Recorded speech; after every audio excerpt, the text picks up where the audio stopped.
Already டாக்ஸை வச்சு நம்ம finance மினிஸ்டரை கலாய்ன்னு கலாய்ச்சிட்டு இருக்காங்க. அந்த நேரத்தில் இப்போ சுட 2025 ஜிஎஸ்டி அப்டேட் வந்திருக்கு. ஸோ இந்த அப்டேட்ஸ்லாம் நமக்கு ஆஃபா இல்லைன்னா ஆஃபரான்னு பார்க்கலாமா? Hi, I am Pradeep. This is Pradeep's portal. இந்த ஜிஎஸ்டி அப்டேட் 21 டிசம்பர் 2024 இஷ்யூ பண்ணியிருக்காங்க. இதில் இந்த ஜிஎஸ்டி அப்டேட்டில் நிறையா ஃபீல்டுலையும் சேஞ்சஸ் கொண்டு வந்திருக்காங்க, அதோட ரேட்ஸ்லையும் கொண்டு வந்திருக்காங்க. ஸோ அது என்னென்ன சேஞ்சஸ் அப்படிங்கிறத நம்ம டீப்பாக பார்க்கலாம். ஃபர்ஸ்ட், ஃபோர்ட்டிஃபைடு ரைஸ் கர்னல்ஸ், அதாவது தமிழில் செறிவூட்டப்பட்ட அரிசி அப்படின்னு சொல்லுவாங்க. இந்த அரிசிகளுக்கு 18% பழைய ரேட்ஸ் இருந்துச்சு. ஸோ இப்போ வந்து 5% அதை வந்து கம்மி பண்ணியிருக்காங்க.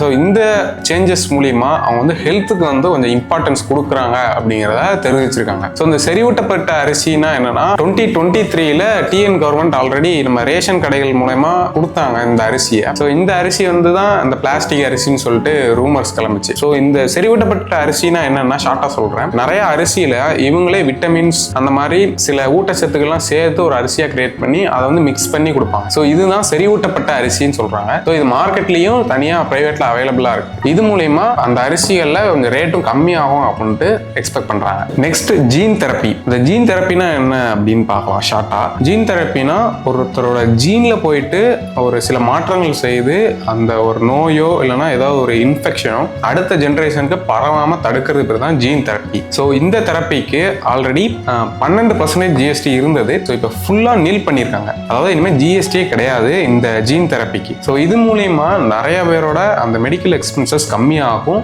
நிறைய பேரால ஈஸியாகவும் இந்த ஜீன் தெரப்பிக்குள்ள அந்த தெரப்பி எடுக்கிறதுக்கான சான்சஸும் அதிகமாக இருக்கு. Next, resale of old and used vehicles, அதாவது நம்ம செகண்ட் ஹேண்ட்ல வாங்குறோம் இல்லையா, இந்த வாகனங்களுக்கான ஜிஎஸ்டியும் மாற்றி அமைச்சிருக்காங்க. அது என்ன ரேட்னா, ஓல்டு ரேட் வந்து 12% இருந்தது, இப்போ வந்து அது 18% இன்க்ரீஸ் பண்ணியிருக்காங்க. ஸோ இந்த இவிஸும் இன்க்ளூட் ஆயிருக்கிறதுனால இவிஸும் ரீசேல் பண்ணும்போது இந்த ஜிஎஸ்டி வந்து அப்ளை ஆகும். ஓகே, எதுக்கு இந்த சேஞ்சஸ் கொண்டு வந்திருக்காங்க நம்ம எக்ஸ்பெக்ட் பண்ணலாம்னா, லைக் அந்த பழைய வெஹிக்கிள்ஸ் வாங்குறத கொஞ்சம் ரெகுலேட் பண்ணணும் அப்படிங்கிறதுக்காண்டி கொண்டு வந்திருக்கலாம். பட் இதுல ஒரு சின்ன விஷயம் இருக்கு. என்னன்னா, ஏஜென்சி மாதிரி இருக்கிற இடத்துல நீங்க போய் அந்த இவி வெஹிக்கிள்ஸ் வாங்குனீங்க வித்தீங்க அப்படின்னா அதுக்கு தான் ஜிஎஸ்டி வரும். ஸோ நீங்களும் நம்மளும் நான் வந்து உங்கள்கிட்ட பைக் விற்கிறேன் இல்லை கார் விற்கிறேன் அப்படிங்கும்போது ஒரு பர்சனலா நம்ம இது பண்ணும்போது அதுக்கு வந்து ஜிஎஸ்டி கிடையாது. லைக் ஒரு ஏஜென்சி மாதிரி ஒரு பெரிய கம்பெனி அவங்க வந்து இதுதான் மெயின் பிசினஸா பண்ணிட்டு இருக்காங்க போது அவங்களுக்கு தான் இந்த ஜிஎஸ்டி வந்து அப்பீல் ஆகும். அது போக அவங்க விற்கிற அந்த ப்ராஃபிட் இருக்கு இல்லையா, லைக் இப்போ வந்து ஒரு 1 லேக்கு அவங்க கார் வாங்கி ஒரு 150க்கு விற்கிறாங்கன்னு வச்சுக்கோங்களேன், அது 50,000 தான் இந்த வந்து ஜிஎஸ்டி அப்ளை ஆகும், ஃபுல் அமௌண்ட்டுக்கு ஆகாதுன்னு கொஞ்சம் தெளிவாக சொல்லியிருக்காங்க. ஸோ பெரிய பெரிய ஏஜென்சியில் வாங்கும்போது மட்டும்தான் இந்த ஜிஎஸ்டி வந்து அப்ளை ஆகும். நெக்ஸ்ட், பெப்பர் அண்ட் ரைசின்ஸ்க்கு வந்து ஒரு சேஞ்சஸ் கொண்டு வந்திருக்காங்க. என்ன அப்படின்னா 5% இருந்த ஜிஎஸ்டியை நில் பண்ணியிருக்காங்க. ஜிஎஸ்டியே கிடையாது. பட் இதில் ஒரே ஒரு ரெஸ்ட்ரிக்ஷன்ஸ் என்னன்னா, பெப்பர் அண்ட் ரெசின்ஸ் வந்து ஒன்லி சோல்டு பை த ஃபார்மராக இருக்கணும். ஃபார்மரே அதை கல்டிவேட் பண்ணி ஃபார்மரே விற்கிறாங்க அப்படிங்கும்போது மட்டும்தான் இந்த ஜிஎஸ்டி வந்து கிடையாது. மிச்சப்படி தேர்ட் பார்ட்டிஸ்டையோ இல்லைன்னா உள்ள இன்டர்மீடியேட்டர்ஸ்டையோ கொடுத்து அவங்க விற்கும் போது அவங்களுக்கு ஜிஎஸ்டி வரும். ஃபார்மர்ஸ் டைரக்டா விற்கும் போது ஜிஎஸ்டி கிடையாது அப்படிங்கிற மாதிரி சொல்லியிருக்காங்க. ஸோ இது வந்து ஃபார்மர்ஸ் வந்து டைரக்ட் டு மார்க்கெட்டுக்குள்ள வர்றதுக்கு கொஞ்சம் ஹெல்ப்ஃபுல்லா இருக்கும். நெக்ஸ்ட், ஏஏசி பிளாக்ஸ்ல வந்து சேஞ்சஸ் கொண்டு வந்திருக்காங்க. லைக் நீங்க பார்த்துருப்பீங்க, இந்த ஃப்ளை ஆஷ் பிளாக்ஸ்ன்னு சொல்லுவாங்க நம்ம ஊர்ல. 50% ஃப்ளை ஆஷ் வந்து அந்த கல்ல வந்து யூஸ் பண்ணியிருக்கணும். அப்படி யூஸ் பண்ணியிருந்தாங்க அப்படின்னா அதோட ஓல்டு ரேட் வந்து 18% ஜிஎஸ்டியா இருந்துச்சு. இப்போ நியூ ரேட்டா வெறும் 12% மட்டும் தான் கொடுத்துருக்காங்க. ஏன் இந்த சேஞ்சஸ் கொண்டு வந்தாங்க நம்ம எக்ஸ்பெக்ட் பண்ணலாம்னா, ஒரு ஈகோ ஃப்ரெண்ட்லியான ஒரு கன்ஸ்ட்ரக்ஷன் என்விரான்மெண்ட்ல பில்ட் பண்ணணும் அப்படிங்கிறதுக்காண்டி கொண்டு வந்திருக்கலாம். லைக் இன்னும் அட்வான்ஸ்டு டூல்ஸ்லாம் கொண்டு போய் இன்னும் கன்ஸ்ட்ரக்ஷனை இன்னும் நம்ம இன்க்ரீஸ் பண்ணணும் நம்ம ஊர்ல அப்படிங்கிறதுக்காக இந்த சேஞ்சஸ் கொண்டு வந்திருக்காங்கன்னு எக்ஸ்பெக்ட் பண்ணலாம். நெக்ஸ்ட், நம்ம ஆவலோட எதிர்பார்த்துட்டு இருந்தது இப்போ நிறைய வந்து வைரலும் ஆன ஒரு ப்ராடக்டோட அந்த ஜிஎஸ்டி ஹைக் தான் இப்போ எல்லாருக்கும் அது மட்டும் தான் எல்லாருக்கும் பேசு பொருளாச்சு. மிச்சப்படி இந்த இப்போ நம்ம முன்னாடி சொன்ன எதுவுமே வெளியில தெரியல. பட் இந்த ஒரு ப்ராடக்டானது மட்டும்தான் வெளியில தெரிஞ்சது. பட் இதை விட அந்த ப்ராடக்ட் கம்மி பண்ணதான் ரொம்பவே நல்லது. அப்படி என்ன ப்ராடக்ட்னு கேட்டீங்கன்னா, பாப்கார்ன் இன்க்ரீஸ் பண்ணது தான் நிறைய பேர் மீம்ஸ் நிறைய பார்த்துருக்கோம். ஆல்ரெடி பிவிஆர் அந்த மாதிரி தியேட்டர்ஸ்லாம் பாப்கார்ன் ரேட் வந்து ரொம்பவே அதிகமாக இருக்கு. அதில் ஜிஎஸ்டி வேற இன்க்ரீஸ் பண்ணிட்டா என்ன ஆகும் அப்படிங்கிற மாதிரி சொல்லியிருந்தாங்க. இது வந்து ஃபர்ஸ்ட் ஒன்று கிளீனா அண்டர்ஸ்டாண்ட் பண்ணலாம், எதுக்கு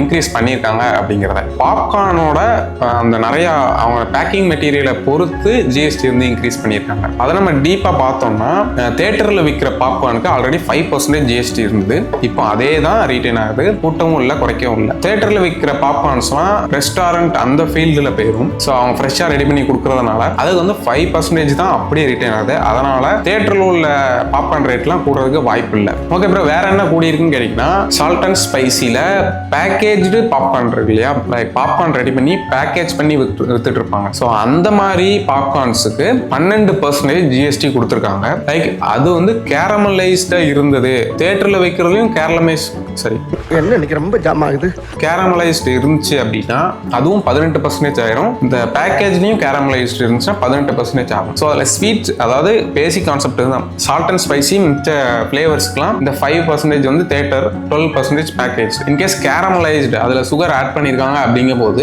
அது வந்து 18%, டோட்டலாக 18% ஆயிடுது. இந்த ஒரு ஹைக்னால தான் எல்லாருமே பாப்கார்ன் ரேட் இன்க்ரீஸ் ஆக போகுதுன்ட்டு சொல்லிட்டு இருந்தாங்க. என்னென்னது இன்க்ரீஸ் ஆயிருக்குன்னு சொல்லியிருக்கேன். ஸோ தியேட்டரில் வைக்கிற பாப்கார்னுக்கு எந்த ஒரு சேஞ்சஸுமே கிடையாது. இந்த ஜிஎஸ்டி ரிவிஷன்ஸ்லாம் ஒரு ஈகோ ஃப்ரெண்ட்லியான ஒரு என்விரான்மெண்ட்ல பில்ட் பண்றது, ஒரு நல்ல ட்ரீட்மெண்ட்டை கொண்டு வர்றது, ஒரு நல்ல ஹெல்த்தை வந்து இன்ஃப்ளூயன்ஸ் பண்ற மாதிரியான சில சேஞ்சஸ் வந்து இந்த இதில் கொண்டு வந்திருக்காங்க இந்த ஜிஎஸ்டி ரிவிஷன்ல. அதுவும் இல்லாமல் ஃபார்மர்ஸ்க்கு ஒரு நல்ல ஒரு சேஞ்சஸும் கொண்டு வந்திருக்காங்க. ஸோ இதெல்லாம் கொண்டு வரும்போது இந்த பாப்கார்னை வச்சு இதெல்லாம் தெரியாம ஆக்கிட்டாங்க எல்லாருமே. ஸோ இந்த சேஞ்சஸை எல்லாருக்கும் தெரியப்படுத்துங்க. இன்கேஸ் தெரியாதவங்களுக்கு இந்த வீடியோ ஷேர் பண்ணுங்க. சில செக்டார்ஸ் வந்து இன்க்ரீஸும் பண்ணியிருக்காங்க, சில செக்டார்ஸ் டிக்ரீஸும் பண்ணியிருக்காங்க. பட் நம்ம மோஸ்டா பார்க்கும்போது இன்க்ரீஸ் பண்ண செக்டார்ஸ் எல்லாமே நம்மளுக்கு ஒரு ஆடம்பரமா இருக்கிற மாதிரி தான் இருக்கு. பட் டிக்ரீஸ் பண்ணது எல்லாமே ஒரு நெசசரியான ஐட்டம்ஸ் தான் டிக்ரீஸ் பண்ணியிருக்காங்க. ஸோ அது நல்லதாவே தான் இருக்கு ஓவராலா பார்க்கும்போது. ஸோ இந்த ஜிஎஸ்டி ரிவிஷன் பத்தி உங்க தாட் என்ன அப்படிங்கிறத